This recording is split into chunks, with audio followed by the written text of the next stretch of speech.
I remember signing the agreement with one of my coaches, and there was a clause in the agreement that really made me stop and take pause before I actually signed the agreement.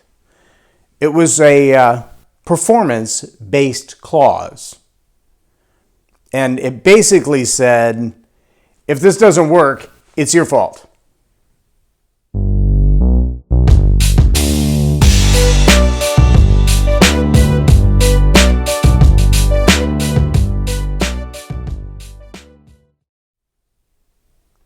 I'm Loren Norris with Leading Leaders Podcast.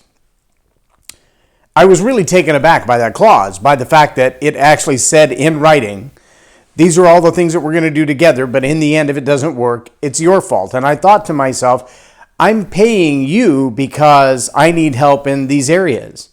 And I'm paying you because I need help in these areas because I believe you're the expert who has the knowledge, the wisdom, the experience, the ability to help me get past this place. Let me give you an analogy for a moment. I love to watch strange little TV shows, and one that we've been watching, I've talked about before here on Leading Leaders Podcast. It's called The Highway Through Hell. It's actually about a road called the Coquihalla Highway in in Canada. And on this particular highway, there are loads and loads of wrecks because the elevation of the highway goes from basically sea level to 5,000 or 6,000 feet over a span of 10 miles. So it's a significant climb. And in that, there's a whole lot of lake effect snow that comes in and just dumps acres of snow in a matter of hours. The result of that is a whole lot of trucks will get stuck along the highway. And watching the different tow truck drivers or wrecker drivers or heavy equipment operators, whatever you want to call them, who come along to pull out these semis is pretty fascinating because each of those different drivers has a different technique. One of them, he's very prone to just walk up to a jackknife truck and say, all right, shut up and listen to me for a minute. I'm going to tell you how to get your jackknifed truck unstuck and avoid a $3,000 towing fee. And if you don't listen to me, your truck's going to get more stuck, and I'm going to double the towing fee to get you out of there. But if you'll shut up and listen to me, I'll tell you how to get out of there. And he has no patience with some of these drivers who fail to put on snow chains and things of that nature. The truth is they are stuck in that space in their life, in that place on the highway, backing up hundreds of miles of traffic because they didn't do something right or they did do something wrong. And as a heavy equipment operator, his job is to get them unstuck, to get them moving along down the highway again. But for them to get moving along, the first thing they have to acknowledge is, I am where I am by my own actions. The results that I have right now, being jackknifed, being stuck in the ditch, having my truck rolled over upside down, whatever those conditions and circumstances appear to be, I am where I am because of choices that I've made and things that I've done. Sure, maybe a car swerved in front of you and you slammed on the brakes instead of tapping the back of the little car. Get it, I understand. You didn't make that little car swerve in front of you. You didn't want to run over somebody. You slammed on the brakes. I get that, but now you're jackknifed and there's only a certain amount of things we can do to get you unjackknifed. Friends, there's a whole lot of truth to that in our own lives. That all the best tools and all the best equipment and all the wisdom of the coaches to know how to get you unstuck from the place in your life that you're at is useless. The best coach in the NFL can't win the Super Bowl without a team. And not just a team. Anybody can put 11 players on the field, but 11 players who are qualified, who are doing the work themselves. They're showing up at the gym. They're showing up in the offseason. They're reading the playbook. They're rehearsing the plays. They're studying the opponents. They're doing what's necessary on their part to apply what they're learning from their coach and their mentors.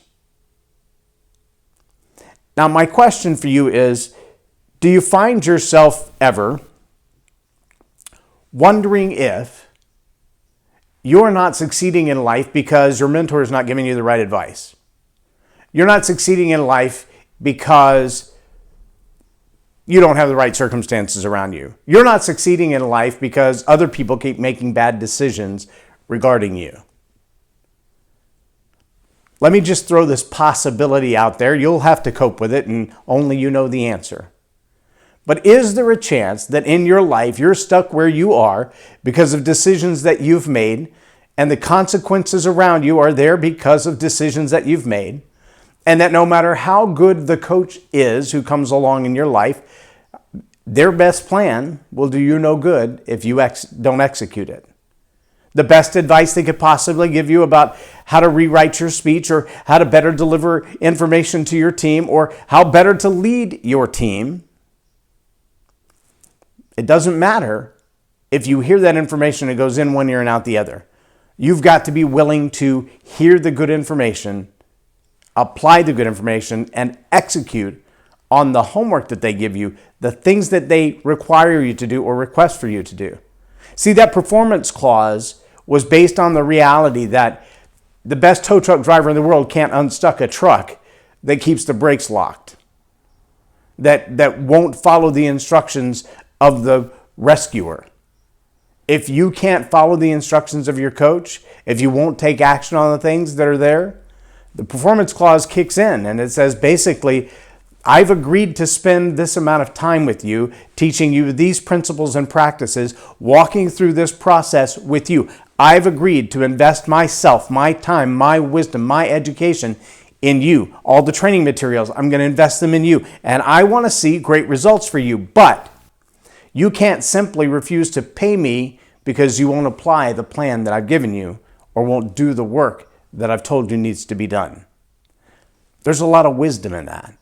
It was a hard pill to swallow the first time I signed one of those performance clauses that said, you've signed up for this coaching program for this period of time, and you will only see results if you stick at it for this period of time and do the work. And if you don't do the work, you still have to pay for this period of time, because it's not my fault as your coach that you failed to follow the instructions you were given. So I want you to ask yourself, as a team leader, as a person in a relationship with other human beings, do you find yourself getting the best advice you could possibly afford and doing nothing with it? Develop a plan and stick to the plan, because the best coach in the world can't win the Super Bowl without a team who's willing to follow the game plan. I'm Loren Norris with Leading Leaders Podcast for Tell It Like It Is TV. Have a blessed day.